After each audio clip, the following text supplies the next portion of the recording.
Hey everybody, Arnaldo here, broadcasting from Fidelio's Frequency. Welcome to my channel. It's been a while since I haven't done a vinyl tag, one of these common threads that float around the vinyl community on YouTube, centered on a specific topic. And I came across this one a few days ago. It was initiated by John at the Digital Gramophone. That's the name of his channel. I have a link to his channel below. And it piqued my interest because of the subject matter. And I thought I'd give it a shot. It's basically about sad music. People that know me, that know my musical tastes, know how much I love sad music. I'm not really sure what it's about, but I do find joy in listening to sad music. Whether sometimes you just need a good cry, and there's those songs that make you shed a tear, or maybe because listening about other people's sadness and heartache takes away a little bit from your own sadness. Not sure what it is, but I love sad music. So John put together a list of 12 categories plus one shout out at the end, and I'll try my best to fulfill them all, and trying to avoid duplicates because some other members of the VC that have already done videos on this topic already picked some of the things that I would have picked for that specific category. And starting off with the first one, John snagged the perfect entry for his first category, which is an overplayed sad song. He picked Everybody Hurts by REM. Probably that was my first choice from my favorite REM album, probably one of my favorite tracks on the album. So I had to settle for a few others. And my pick for an overplayed sad song would have to be on Fleetwood Mac's self-titled album. Lindsey Buckingham and Stevie Nicks joined Fleetwood Mac starting from this album. And Stevie Nicks contributed a very sad song that has been overplayed, and I'm talking about Landslide. So that would be Landslide for an overplayed sad song.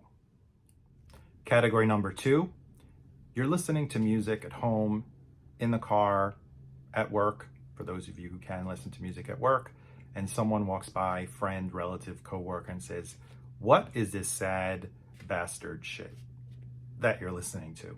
Happened to me many times on many albums, because I listen to a lot of sad music, obviously. But never fails that whenever I put on a record by this artist, it's not a particular album, it's pretty much any album, where I could probably get the comment of, "What is this sad bastard shit you're listening to?" And that would have to be Nick Cave. I'm sure other people in the vinyl community on YouTube have probably brought up Nick Cave as the perfect fit for category number 2. This is one of my favorite albums by Nick Cave. It is the first album that I actually bought by Nick Cave. The Good Son has some amazing songs on there.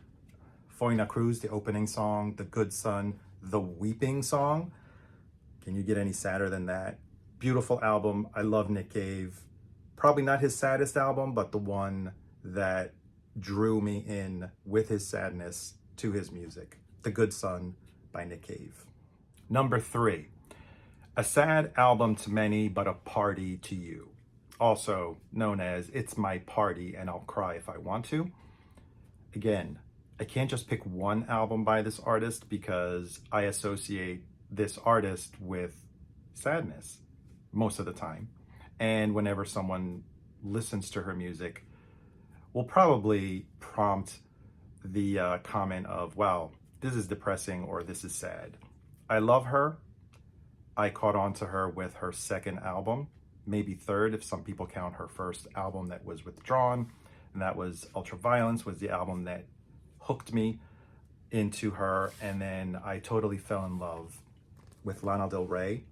The album Honeymoon was the first album that really I got from her, although I did have her first album. This is the one that really convinced me that she's real. And Lana Del Rey is a unique artist, musician, songwriter. And yeah, she does inspire sadness. She draws from sadness, heartache, loss, but it's also beautifully voiced and presented. Some of the songs on here: Honeymoon, Music to Watch Boys To, The Blackest Day, Can't Go Wrong with Lana Del Rey, Whenever You're in a Sad Mood. Number 4, it's a love song, but it's a sad song. The next artist, they are masters at the doom and gloom, at sadness, depression, claustrophobic sounding records. They came out of the ashes of punk. They're post-punk, slightly goth by some, and probably one of their finest records, probably because of all the gloom in it, is Disintegration. And I'm talking about The Cure. And what more appropriate love song than the song Love Song by The Cure? Beautiful, sad, depressing, but beautiful. Love song by The Cure. It's a love song, but it's sad. Number 5, a favorite sad lyric. Many of you who watch my channel know what a fan of the Smiths I am, and I actually thought of answering all of these questions with songs by the Smiths, but I thought that would have been too predictable for me, although I would have really enjoyed that challenge. But nothing fits a Smiths song better than this category, a sad lyric. And this song was released as a B-side on one of their singles, and it is the shortest song they've ever recorded, only 1 minute and 50 seconds long. And I'm talking about the single William, It Was Really Nothing. And the B-side on here is Please, Please, Please, Let Me Get What I Want. So I'll just read you the lyric since it's so short. Good times for a change. See, the luck I've had can make a good man turn bad. So please, please, please, let me get what I want this time. Haven't had a dream in a long time. See, the life I've had can make a good man bad. So for once in my life, let me get what I want. Lord knows it would be the first time. Lord knows it would be the first time. The Smiths, Please, Please, Please, Let Me Get What I Want. Number 6, a breakup album or a song. I would have to go with an entire album, and that album would have to be Björk's Vulnikura. This album not only represents the hurting that Björk was going through during her breakup from her husband Matthew Barney, as well as the healing process and her coming out on the other side of this breakup. Vulnikura, the name itself, means in Latin, cure for a wound, and you can see the wound on the artwork, the wound on her heart, which Björk intentionally wanted the artist to place there, as well also as in the official cover. The wound is on her heart, and there are some really heartbreaking songs and lyrics on this album. Black Lake, Lion Song, Stone Milker. I saw Björk during the tour for this album at Carnegie Hall, and I have never shed a tear or cried at a live show until I saw Björk perform this album. It was so moving that in a room filled with thousands of people, she was able to communicate what she was going through or what she had gone through. And for me, that was just an amazing moment that I'll never forget. So number 6 for me, the breakup album, would have to be Vulnikura by Björk. Number 7, your favorite Smiths song. I already presented one of them as one of my favorite sad lyrics. Please, please, please let me get what I want.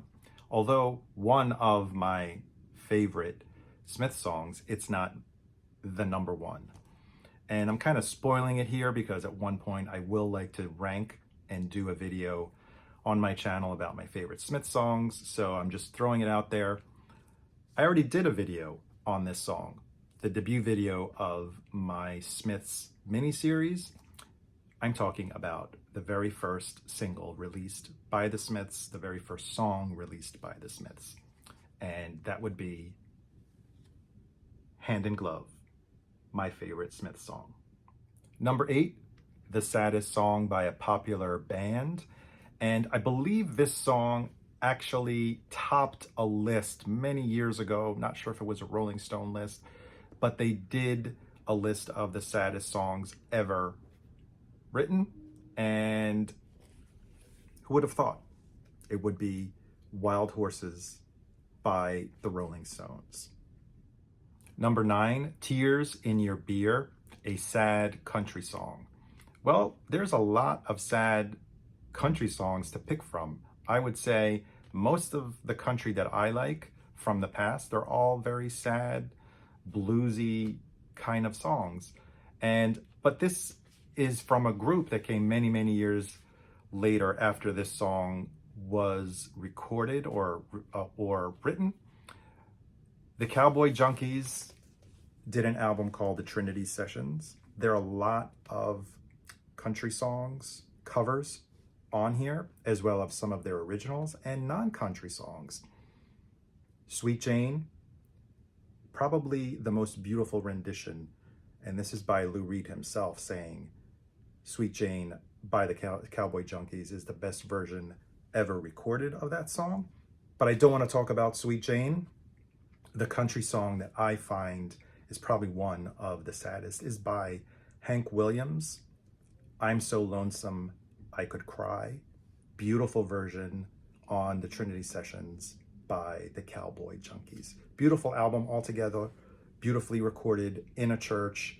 If you don't have this in your collection, definitely a sad song for a rainy day, but we'll get to that category soon. Number 10, favorite sad movie soundtrack.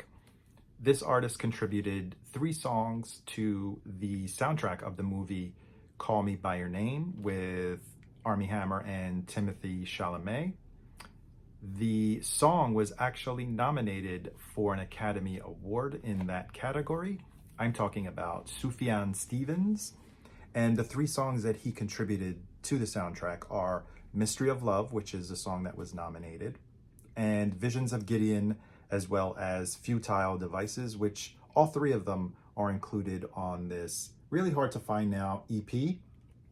So that would have to be, for me, favorite sad soundtrack, Sufjan Stevens for Call Me By Your Name. Number 11, I'm Only Happy When It Rains. Probably an album that you play on a rainy day, although there is a song by Garbage called I'm Only Happy When It Rains. Very Morrissey-like type of lyric. The album that I love to play when it is a rainy day or a cloudy day and you just want to stay home and listen to music would have to be one of my favorite albums of the 90s, and that is Portishead's Dummy.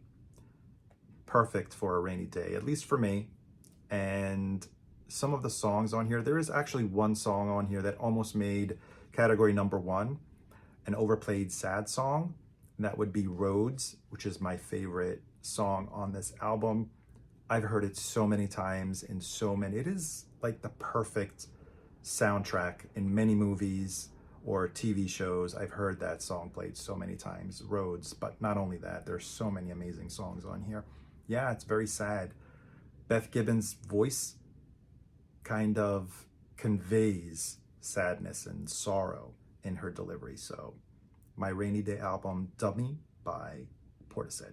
And the last category, number 12, the happiest, sappiest, corniest bullshit song you've heard or around.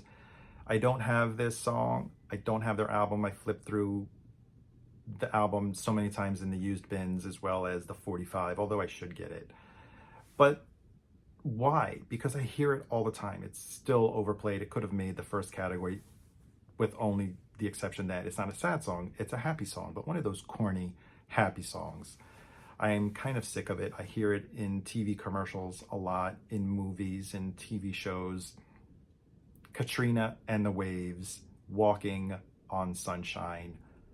I don't know how happier you can get by listening to that song. And yeah, it's corny. It's a little cheesy, but I guess it works for a lot of people. And I kind of like it. It's kind of a guilty pleasure. Walking on Sunshine, Katrina and the Waves. And the last one, number 13, shout out to a sad bastard. I don't like to call people out. I don't like to put them on the spot. So if you're listening, Cesar, I think you may enjoy doing this vinyl tag. Pull out your sad records. I'll put a link to Cesar's channel below. I'll tag him. Hopefully he will respond. He dragged me into another vinyl tag, so I'm dragging him back in. No pressure, Cesar. And that's it for my sad bastard vinyl tag.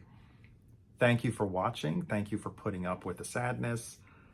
And please don't forget to subscribe if you like this, and check out the other content on my channel as well. Give it a thumbs up or a thumbs down if you didn't like it. Thank you again for watching, and I will see you on the next one. Bye.